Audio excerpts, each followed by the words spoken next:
sobre el alza, sobre el subsidio, sobre cómo ahorrar energía, sobre todo en este invierno. Conversamos hasta ahora con el académico de Ingeniería Eléctrica de la Universidad de Santiago, Humberto Verdejo. Bienvenido, está en nuestro estudio. ¿Cómo estás? Muy bien, muchas gracias. Oye, Humberto, bueno, entiendo que este es el cuarto incremento de boleta eléctrica que se ajusta cada 6 meses en el marco del proceso de estabilización tras el congelamiento de las tarifas producto de la pandemia. Entonces muchos se preguntan, bueno, ¿y cuántos incrementos más faltan? Yo lo separaría en dos cosas. Primero, el proceso de normalización tarifaria que terminó en enero del 2025 tuvo como consecuencia estos incrementos abultados que vimos hasta enero de este año. De enero en adelante ya estamos pagando lo que corresponde, estamos de una otra manera devolviendo la plata a los generadores en la tarifa, y lo que viene de aquí para los años siguientes es la actualización periódica. Ya. La tarifa tiene 3 componentes: el precio de la energía, que pesa un 70%, la transmisión, que pesa un 10%, que son las carreteras eléctricas, y la distribución, lo que pesa un 20%. Las dos primeras componentes se actualizan cada 6 meses. ¿Sí o sí? Sí o sí, está establecido en la ley. Entonces, esta actualización de ahora de julio responde única y exclusivamente al tipo de cambio casi en su totalidad. ¿Por qué? Porque ese 70%, que es el precio de la energía, corresponde a contratos de suministro que firmaron generadores y distribuidores, y que esos contratos están firmados en dólares. Entonces, cuando se hace el traspaso a peso, se considera una ventana móvil del tipo de cambio, y si el tipo de cambio sube, el costo o el traspaso a peso para nosotros va a ser más alto. Y por eso es que esta actualización de julio del 2025 corresponde principalmente al tipo de cambio. Hay otras cosas más, pero en general es principalmente el dólar. Ya, hay que entender que este ajuste aún no se produce porque falta que la Contraloría haga toma de razón del decreto. Hay varios procesos administrativos. Que el primero lo lleva la Comisión Nacional de Energía con 2 informes preliminar y definitivo. Después el Ministerio de Energía emite el decreto, y el decreto debe tomar razón en la Contraloría General de la República. Entonces eso debe ocurrir durante estos días, porque en la medida que se atrase, es más deuda que vamos a terminar pagando al semestre siguiente. Entonces probablemente durante estos días se tome razón en la Contraloría General y efectivamente las tarifas comiencen a regir con 7% de alza. Sí o sí va a subir la cuenta de la luz. No hay forma que no ocurra, y mientras más se demore la toma de razón, es más deuda que acumulamos nosotros con los generadores. Por lo tanto, es urgente que esto se tome razón a la brevedad posible. Bueno, paralelo a esto, el gobierno abre una convocatoria para postular a un subsidio eléctrico disponible, les recuerdo, hasta el próximo día 15 de julio. ¿En qué consiste esta ayuda para las familias? A ver, con el proceso de normalización que se comenzó a implementar el año pasado, en abril del 2024, había contemplado en la ley un subsidio por 3 años, 2024, 2025 y 2026. Entonces, esta convocatoria, ¿verdad?, corresponde al segundo semestre del 2025, y que de una u otra manera, de acuerdo a los números que presenta la autoridad, debiesen ser cerca de 1.800.000 beneficiarios, que hay recursos, ¿verdad?, a partir de aportes del Estado, que debiesen ser financiados para este semestre. Entonces, ¿qué es lo que la gente tiene que hacer? Postular en la página www.subsidioelectro.cl. Lo más importante es tener sus datos del registro social de hogar actualizado y tener el número de cliente asociado en la boleta, porque para postular al subsidio no es necesario ser propietario. Tú solamente tienes que incorporar el número de la cuenta que tú pagas mensualmente de electricidad. Entonces puedes arrendar o puedes de una otra forma ser propietario, de igual forma puedes postular al subsidio en la medida que estés dentro del 40% del registro social de hogares. Humberto, el tema de la energía eléctrica en los últimos meses en nuestro país, en los últimos años, ha sido un dolor de cabeza porque se produce lamentablemente este ajuste necesario, ¿no? Hay que subir las cuentas de la luz para poder estar a tono con todo el tiempo que se congelaron las tarifas. O sea, está este proceso de estabilización que es inevitable. En algún momento hay que pagar esa deuda. Pero por otro lado, nos enfrentamos a la fragilidad del sistema, sumado al cambio climático. Entonces, la gente al final del día lo que experimenta es un alza en la cuenta y un mal servicio. Porque llueve, a veces llueve poco y te cortan la luz varios días, a veces llueve mucho y te pueden cortar la luz varias semanas. Enfrentamos un blackout insólito que dejó el país a oscuras, fue noticia mundial. Entonces, me gustaría de partida conocer ¿Cómo funciona nuestro sistema eléctrico? ¿Cómo podemos explicarle a nuestros auditores cómo opera la red eléctrica en Santiago, por ejemplo? Que es, por cierto, la zona geográfica más sensible. A ver, hay tres segmentos. De la misma forma en que se paga en la tarifa, esos tres segmentos funcionan en la práctica. La generación son las empresas que producen electricidad y como están lejanas de los centros de consumo, necesitan utilizar carreteras eléctricas. Y esas son las torres de alta tensión que están que vemos principalmente cuando salimos de Santiago. Claro. Después, la empresa distribuidora es la que nos lleva la electricidad a la casa. Entonces son los postes y los cables que están en la calle. Y efectivamente lo que tú planteas responde a fallas en los tres segmentos de manera distinta. Por ejemplo, lo del 25 de febrero fue una falla en el segmento de transmisión, que es el 10% de la tarifa, que fallaron las carreteras eléctricas. Lo que pasó en agosto del año pasado fue una falla en la red de distribución, que es responsabilidad de las empresas distribuidoras. Entonces, al final del día, efectivamente nosotros pagamos un alto costo en la tarifa, pero esa componente que sube permanentemente es de la generación. Entonces, las alzas de tarifa responden a que tenemos una deuda muy grande con las empresas generadoras, que de una u otra manera han hecho su pega, ¿verdad? Producen electricidad, pero las fallas principalmente han estado en el segmento de transmisión y en el de distribución. Entonces, concuerdo contigo, pagamos un precio muy alto, pero la calidad de suministro no es la que uno esperaría. Y eso responde a varias cosas. Principalmente porque tenemos déficit de carretera eléctrica. Si nos enfocamos, ¿verdad?, en el segmento del 10% que es la transmisión, nos falta mucha carretera eléctrica. Y lo que ocurrió en febrero es que efectivamente la columna vertebral del sistema eléctrico falló. Eso no debió haber ocurrido nunca, pero falló. Las cosas ocurren porque no hay sistema que sea infalible a las fallas. Y en el segmento de distribución, que es el 20% de la tarifa, lo que falla es que la red eléctrica no está adaptada al cambio climático. En agosto del año pasado fueron los árboles y el viento los que produjeron los cortes de suministro. Y por otro lado, la regulación es tan antigua, de la década de los 80, que no está actualizada de una otra forma al requerimiento que tiene al día de hoy el segmento eléctrico, particularmente en contenidos de cambio climático. Y me imagino que nadie se quiso hacer cargo, producto del alto costo que implica estar al día, digamos. Justamente, es que ese es el problema de fondo. Al final del día, como lo dijo un presidente en algún momento, el usuario paga todo. Y esa es la estructura que tenemos en el sector eléctrico. Y esa es la decisión que se tomó como política pública en la década de los 80. Entonces, las inversiones que las hacen los privados. Y los privados, de una otra forma, a partir de una regulación de tarifas que hace la Comisión Nacional de Energía, que en este caso es el representante del Estado, fija esa inversión en un traspaso de tarifa. Entonces, lo que la autoridad está en una coyuntura es: se requieren más inversiones, pero esa inversión al final del día implica una alza de tarifa. Claro. Y como ya hemos visto, el precio de la energía sigue subiendo y va a tener que seguir subiendo hasta que, o mejor, actualizándose hasta que logremos terminar de pagar esta deuda, ¿verdad?, que se adquirió por los mecanismos de estabilización. O sea, estamos entre la espada y la pared, porque no se le puede seguir subiendo las cuentas a la ciudadanía en función de que el sistema esté actualizado y preparado para las coyunturas climáticas. O sea, vamos a seguir con la misma fragilidad. Claro, efectivamente esto es como el huevo de la gallina. En el fondo, ¿dónde le ponemos primero la urgencia? Yo creo que al día de hoy la urgencia está en el segmento de distribución, por dos cosas. Primero, porque la regulación no se ha actualizado desde la década de los 80. Segundo, el cambio climático nos está golpeando muy fuerte. Y tercero, no eran dos, eran tres, la electrodependencia que tenemos en general todos los usuarios, particularmente por una política de Estado que pide que la calefacción se electrifique para desplazar el carbón, la parafina en el sur, pero también están los electrodependientes, que son personas que requieren equipamiento que deben ser suministrados con electricidad para darle soporte vital. Entonces, ese segmento es el que debe ser, desde mi punto de vista, ¿verdad?, abordado en el corto plazo. Porque si uno mira el macro del sector eléctrico, generación nosotros tenemos. Nos faltan carreteras eléctricas y sistemas de almacenamiento, que indudablemente eso ya está avanzando. Se han hecho cambios regulatorios para incentivar el almacenamiento, pero en términos de distribución no hemos hecho nada. Entonces, hay dos cosas que puede hacer la empresa distribuidora.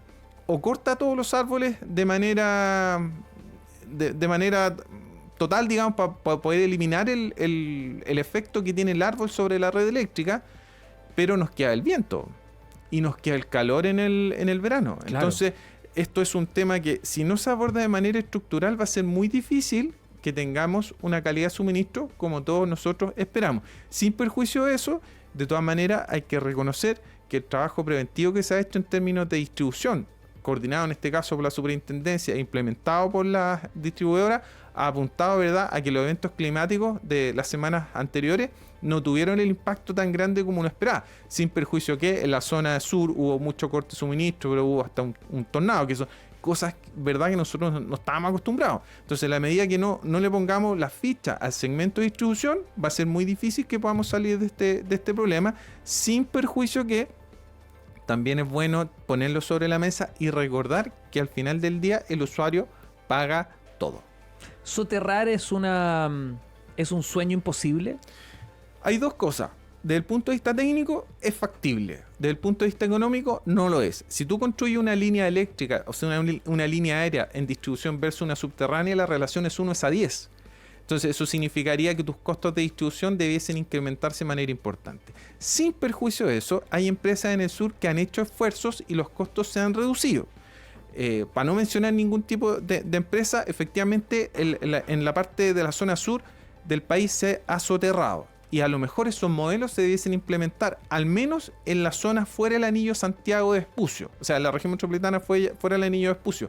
Recordemos que Lampa, Colina y Pudahuel fueron las principales comunas que tuvieron problemas con árboles el año pasado. Entonces, las zonas rurales probablemente debiesen ser soterradas. Pero nuevamente, como la regulación es tan antigua, es tan rígida, no considera, digamos, estas flexibilidades que deben ser incorporadas para que el segmento de distribución efectivamente pueda ser actualizado. La generación se modificó hace mucho tiempo, líder en energías renovables no convencionales. La transmisión también se modificó. ¿Hay cosas que hacer? Sí, y como consecuencia de eso es lo que tenemos que tomar en cuenta para que no se vuelva a cortar la luz como ocurrió en febrero. Pero en distribución, al día de hoy, muy poco lo que se ha hecho. Ya, entonces en simple tenemos que asumir que el sistema es frágil y que frente a cualquier emergencia climática se nos va a cortar la luz. O sea, hay que estar preparado. El kit de emergencia hay que tenerlo, porque uno sueña con que no, ya no es necesario. ¿Para qué va a comprar linterna, radio a pilas? Si esto pasa de tanto en tanto. Esto va a seguir pasando. O sea, en la medida que el cambio climático se haga más evidente, con mayores temperaturas en el verano y con mayor frío y viento en el invierno, indudablemente, si no se hace algo con la misma red eléctrica, va a ser muy difícil que podamos afrontar este desafío que esto ocurre en el país, en todos los países del mundo. Pero definitivamente nosotros nos hemos quedado muy, muy atrás. Hasta el día de hoy, si a ti se te corta la luz en tu casa, la única forma que la empresa eléctrica sepa que se te cortó la luz es que llames por teléfono. Entonces, en un mundo que estamos tan tecnologizados, no puede ser que la gente tenga que llamar por teléfono y de esa forma la empresa eléctrica darse cuenta que está sin suministro. Claro, eso se explica mucho, ¿no? Que si la denuncian, ellos no tienen cómo enterarse. Justamente, porque la red eléctrica en baja tensión, donde estamos todos nosotros, es ciega. Entonces, no están los medidores inteligentes, no hay sistemas de monitoreo a distancia. Esa fue otra polémica, porque el medidor tenía que pagarlo a la gente, se armó todo un escándalo, terminamos con los medidores antiguos, la empresa no sabe que se te cortó la luz. Exactamente. Entonces, en una condición donde el Estado te pide electrificar tus consumos, es un poco contradictorio, ¿verdad?, que sigamos funcionando con una red eléctrica con la misma tecnología de la década de los 80. ¿Cómo podemos ahorrar energía ya que ya tenemos toda la información sobre la mesa? Entonces, como con este baño de realidad, ¿cómo podemos, de forma doméstica, consciente, familiar, ahorrar energía en nuestros hábitos diarios, sobre todo en el invierno, donde el consumo es mayor? Mira, yo no sé si te puedo dar una receta para ahorrar, pero yo creo que sí para gestionar. Ya. A ver, tips para gestionar tu energía eléctrica. Yo creo que lo más importante es tener en cuenta que todo lo que genere calor es un electrodoméstico de alto consumo. De la misma forma que en el verano, todo lo que genere frío es un electrodoméstico de alto consumo. Entonces, ¿qué es lo que más usamos en el invierno? La estufa, ¿verdad? Después viene la lavadora, la secadora, el horno eléctrico, el hervidor, la plancha, la cocina eléctrica. Entonces, todo lo que genere calor es de alto consumo. Entonces, al final del día tú no le puedes pedir a la gente, ¿sabe?, que apague la estufa. No, tratemos de hacer una gestión distinta con los electrodomésticos. Si uno mira el hervidor es la práctica una estufa. Yo hacía número el otro día, y si tú usas 3 veces el hervidor completo todos los días durante los 30 días del mes, tu cuenta puede subir entre 3.000 y 4.000 pesos. ¿Solo por el hervidor? Wow. Entonces, el hervidor, ojalá complementarlo con el termo. Segundo, si vas a lavar y vas a secar, utilizar las máquinas de las cargas máximas, ¿verdad? No lavar 3, 4 poleras, sino juntar ropa, lavarla toda y después secarla toda. Porque al final del día no le puedes pedir que en invierno la gente tienda la ropa en la calle, al aire, y más encima si hay familias que tienen niños. Después vienen los otros electrodomésticos que de una u otra forma estamos condicionados a utilizar. Por ejemplo, a una familia no le puede decir no cocine si su apartamento o su casa tiene cocina eléctrica. Pero sí se puede hacer gestión, por ejemplo, sobre el horno eléctrico, el microondas, y estos hornitos chiquititos, ¿verdad? Que al final del día uno parece que no consume electricidad, pero sí consume mucho. En el fondo son estufas. Si vas a calefaccionar, ojalá utilizar cortinas más gruesas a las ventanas, sellar las puertas y las ventanas para que evitar tener estas fugas de calor hacia el ambiente, de la misma forma como se hace en el verano para refrigerar dentro de la casa. Si vas a utilizar, o sea, si tienes la posibilidad de comprar electrodomésticos, ojalá que tengan el etiquetado de eficiencia energética, que ese color verde o la letra A que aparece en ese sticker en las tiendas comerciales, porque indica que es de alta eficiencia energética. Y por último, si tienes la posibilidad de invertir en calefacción, preferir el aire acondicionado. ¿Y por qué? Porque el aire acondicionado es más eficiente que una estufa eléctrica y permite ser usado los 12 meses del año porque lo puedes utilizar para el verano con el fin de refrigerar. Frío-calor. Mira, hay buenos tips ahí, ¿eh? Me acordé de Ernesto Lizana, ¿se acuerdan del personaje de Alfredo Castro de La Fiera? Un adelantado finalmente. Porque el tipo, ¿te acordáis del personaje? Sí. Sentí que lo estaba entrevistando a él en un minuto por todos los tips de ahorro que me estaba dando. Entonces, un incomprendido en su época. Un incomprendido en su época. Es que me acordé porque se ha hecho mucho meme cuando se corta la luz o cuando suben las cuentas, porque efectivamente Ernesto de La Fiera tenía cierto grado de razón. Sí. Entonces, al final del día, no puedes. La recomendación no es decirle a la gente, sabe que ahorre. Yo creo que la recomendación es gestione. Ya, gestione. ¿Y cómo podemos gestionar? Porque se nos acaba el tiempo, ¿no? Pero las recomendaciones para nuestros auditores, más allá de la pega de las cuadrillas de las empresas eléctricas, la pega también que puedan hacer los municipios o el Estado central en situaciones de emergencia, ¿qué podemos hacer nosotros para evitar que en el barrio se nos venga la noche, literalmente? A ver, porque siempre le echamos la culpa al resto. Sí, es súper buena la pregunta, porque la red eléctrica solo la puede intervenir la empresa de distribución. Entonces nosotros a los postes no lo debemos tocar, solamente mirar. Pero sí, por ejemplo, la gente que vive en casa y tiene árboles, mantener los árboles lejos del tendido que va desde el poste a la casa. Ya. Que de una u otra manera uno tiene un árbol, de repente se cae el árbol dentro de la casa, no es responsabilidad de la empresa distribuidora y se corta la luz. Entonces, claro, mantener los árboles dentro de la propiedad de la casa lo más corto posible. Si vive en casa también, mantener los techos limpios, ¿verdad? Porque cuando hay viento, porque una cosa es el árbol y otra cosa es el viento, cuando el viento desplaza elementos, esos caen sobre la red eléctrica y eso también puede de una u otra forma permitir aminorar los impactos cuando exista viento. Y las recomendaciones, las generales, cuando viene un evento de cambio climático, la autoridad está avisando. Entonces, ojalá tener los teléfonos cargados, ¿verdad? Si se le corta la luz, desenchufar todo lo que es sensible desde el punto de vista eléctrico y dejar el refrigerador conectado solamente para que no se descongele la comida. Me encantó esta conversación porque es preventiva y nos cuesta esa palabra en Chile. Somos un país más bien reactivo. Lo estamos conversando ahora que el clima está agradable en Santiago, estamos como con un veranito de San Juan en pleno invierno, pero lo cierto es que el invierno recién comienza y no podemos descartar episodios que nos puedan dejar efectivamente sin luz de nuevo.